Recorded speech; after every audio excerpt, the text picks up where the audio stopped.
നമസ്കാരം. എന്തൊക്കെയാണ് നമ്മുടെ ഈ കൊച്ചു കേരളത്തിൽ നടക്കുന്നത്? ഈ ഒരു കാലഘട്ടത്തിൽ, അതും കേരളത്തിൽ കുട്ടികളെ കൊണ്ട് പാദപൂജ ചെയ്യിക്കുക, എന്തു സന്ദേശമാണ് ഇവർ കുട്ടികൾക്ക് നൽകുന്നത്? നമ്മൾ ഇപ്പോൾ ഏതു നൂറ്റാണ്ടിലാണ് ജീവിക്കുന്നത്? ഇതുപോലെയുള്ള ആചാരങ്ങളൊക്കെ കൊണ്ടു നടക്കുന്നവർ ചെയ്യുന്നത് സമൂഹത്തിന് വലിയ ദ്രോഹം തന്നെയാണ്. ഇതുപോലെയുള്ള കാരണങ്ങൾ കൊണ്ടൊക്കെയാണ്, ഇതുപോലെയുള്ള അടിമത്ത മനോഭാവം വളർത്തുന്നതുകൊണ്ടൊക്കെയാണ് ഇപ്പോൾ നമ്മുടെ കുട്ടികളെല്ലാവരും പുറത്തേക്ക് പോകുന്നത്, പുറം രാജ്യങ്ങളിലേക്ക് പഠിക്കാനായി പോകുന്നത്. നമ്മൾ ഇന്ന് സംസാരിക്കാൻ പോകുന്നത് ഈ പാദപൂജ വിഷയത്തെ കുറിച്ചാണ്. അതിനു മുമ്പ് ഈ പാദപൂജ എന്ന പരിപാടി കുട്ടികളെ കൊണ്ട് ചെയ്യിച്ചത് ശരിയായോ എന്ന കാര്യത്തിനെ കുറിച്ച് നിങ്ങളുടെ അഭിപ്രായങ്ങൾ കമന്റിൽ പറയുക. ശരിയായില്ല എന്നാണ് നിങ്ങൾക്ക് തോന്നുന്നതെങ്കിൽ വീഡിയോ ലൈക്ക് ചെയ്യുക. കുറച്ച് ദിവസങ്ങൾക്ക് മുമ്പ് കാസർഗോഡുള്ള ചില സ്കൂളുകളിലും മറ്റ് ചില സ്ഥലങ്ങളിലുമൊക്കെ കുട്ടികളെ കൊണ്ട് ടീച്ചർമാരുടെയും വിരമിച്ച പ്രധാന അധ്യാപകരുടെയും എന്തിനധികം ചില രാഷ്ട്രീയ നേതാക്കളുടെയും വരെ കാൽ കഴുകിപ്പിക്കുന്നതും പൂവിട്ട് വന്ദിപ്പിക്കുന്നതുമൊക്കെയായ ചിത്രങ്ങളും വീഡിയോകളും നമ്മൾ കണ്ടു. പ്രത്യേകിച്ച് കാസർഗോഡ് ബന്തുടുക്ക സരസ്വതി വിദ്യാലയം, ആലപ്പുഴയിലെ മാവേലിക്കര വിവേകാനന്ദ വിദ്യാപീഠം സ്കൂൾ എന്നിവിടങ്ങളിലെ സംഭവങ്ങൾ വലിയ തോതിൽ വാർത്തയാക്കുകയും ചെയ്തു. മാവേലിക്കരയിൽ ഒരു BJP ജില്ലാ സെക്രട്ടറിയുടെ കാൽ വരെ കുട്ടികളെ കൊണ്ട് കഴിപ്പിച്ചു. ഇതൊക്കെ കണ്ടപ്പോൾ നമ്മൾ ഒരു നിമിഷം എന്തായാലും ഇത് എന്താണ് കേരളത്തിന് പറ്റിയതെന്ന് ചിന്തിച്ചു കാണും. ബോധമുള്ളവർ ചിന്തിച്ചു കാണും. ശരിക്കും ഇത് എന്തിനാണ്? ഈ 21ാം നൂറ്റാണ്ടിൽ പുരോഗമനം എന്ന് പറഞ്ഞ് നമ്മൾ മുന്നോട്ട് പോകുമ്പോൾ ഇങ്ങനെ ഒരു ചടങ്ങിന്റെ ആവശ്യം എന്താണ്? ഇത് എന്ത് സന്ദേശമാണ് നമ്മുടെ കുട്ടികൾക്ക് നൽകുന്നത്? ഒന്ന് ആലോചിച്ച് നോക്കി നിങ്ങൾ. ലോകത്തിലെ വികസിത രാജ്യങ്ങളായ ചൈന,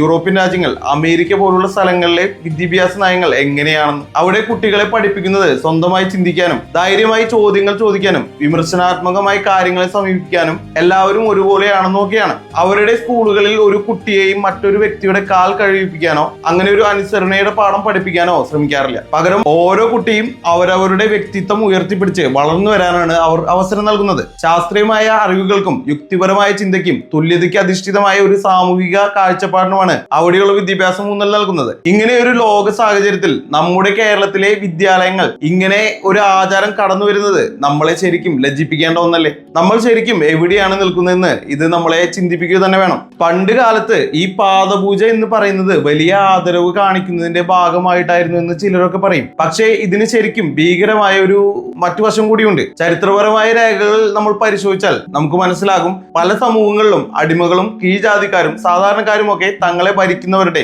അല്ലെങ്കിൽ തങ്ങളെക്കാൾ ഉയർന്നവരാണെന്ന് സ്വയം സങ്കല്പിച്ചവരുടെ കാൽ കഴുകി കൊടുക്കുന്നത് ഒരു പതിവായിരുന്നു.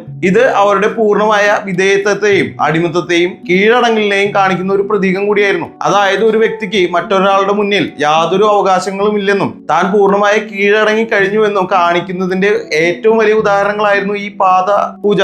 അവരവരുടെ അവകാശങ്ങളെ കുറിച്ച് പോലും ചിന്തിക്കാൻ പാടില്ല എന്ന ഈ ചടങ്ങ് ഒരു സന്ദേശം നൽകി. ഇന്ന് നമ്മൾ ജീവിക്കുന്നത് ജനാധിപത്യ സമൂഹത്തിലാണ്. എല്ലാവർക്കും തുല്യതയും സ്വാതന്ത്ര്യവും അവകാശങ്ങളുമുണ്ട്. ജാതിയുടെയും മതത്തിന്റെയോ പണത്തിന്റെയോ പേരിൽ ആരും ആരുടെയും മുന്നിൽ തല കുലിക്കേണ്ട അല്ലെങ്കിൽ കുനിഞ്ഞു നിൽക്കേണ്ട ആവശ്യമില്ല.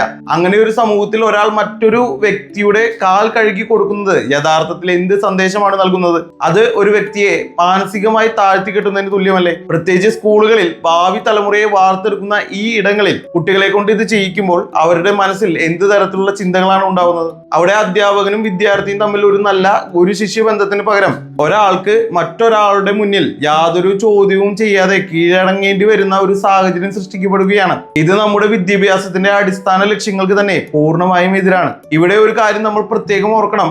അധ്യാപകർ എന്ന് പറയുമ്പോൾ അവരെല്ലാവരും യാതൊരു കാരണവുമില്ലാതെ ബഹുമാനം അറിയിക്കുന്നവരല്ല. ബഹുമാനം എന്നത് ഒരാൾക്ക് സ്വയം ആർജിച്ചെടുക്കേണ്ട ഒന്നാണ്. ഒരു അധ്യാപകൻ കുട്ടികളെ നല്ല രീതിയിൽ പഠിപ്പിക്കുന്നുണ്ടോ, അവരെ കാര്യമായി പരിഗണിക്കുന്നുണ്ടോ, അവരുടെ സംശയങ്ങൾ തീർത്തു കൊടുക്കുന്നുണ്ടോ, അവരോട് സ്നേഹത്തോടെയും തുല്യതയോടെയും പെരുമാറുന്നുണ്ടോ എന്നതൊക്കെ വലിയ പ്രധാനമായിട്ടുള്ള കാര്യം തന്നെയാണ്. ഈ ഗുണങ്ങളുള്ള ബഹുമാനം അറിയിക്കുന്നവർക്ക് മാത്രമേ ബഹുമാനം നൽകേണ്ടതുള്ളൂ. അതും ആ ഒരു കാര്യവും ആവശ്യമെങ്കിൽ മാത്രം. കുട്ടികൾക്ക് ഇഷ്ടമുള്ളവരെ, അവരെ ശരിയായ വഴിക്ക് നയിക്കുന്നവരെ, നല്ല കാര്യങ്ങൾ പഠിപ്പിക്കുന്നവരെ ബഹുമാനിക്കാൻ അവർക്ക് സ്വാതന്ത്ര്യമുണ്ട്. അല്ലാതെ എല്ലാ അധ്യാപകരെയും നിർബന്ധമായും ഈ തരത്തിൽ അമിത ബഹുമാനം നൽകണമെന്ന് പറയാൻ കഴിയില്ല. ഇതൊരു അധ്യാപകരെയും മോശമായി കാണിക്കുന്നതിനെയോ അല്ലെങ്കിൽ അവരെ വിമർശിക്കുന്നതിനെയോ അല്ല ഞാൻ ഉദ്ദേശിക്കുന്നത്. മറിച്ച് ബഹുമാനം എന്നത് കൊടുക്കൽ വാങ്ങൽ പ്രക്രിയയാണെന്നും അത് ആർക്കും അടിച്ചേൽപ്പിക്കാൻ കഴിയില്ലെന്നുമാണ്. വിദ്യാഭ്യാസ സ്ഥാപനങ്ങൾ കുട്ടികളിൽ സ്വതന്ത്രബോധവും എല്ലാവരും ഒരുപോലെയാണെന്ന ചിന്തയും ആത്മാഭിമാനവുമാണ് വളർത്തേണ്ടത്. അല്ലാതെ ചോദ്യം ചെയ്യാൻ പാടില്ലാത്ത, കണ്ണടച്ച് അനുസരിക്കുന്ന ഒരു അടിമത്ത മനോഭാവമല്ല. പാദപൂജ പോലുള്ള ആചാരങ്ങൾ ജാതിപരമായ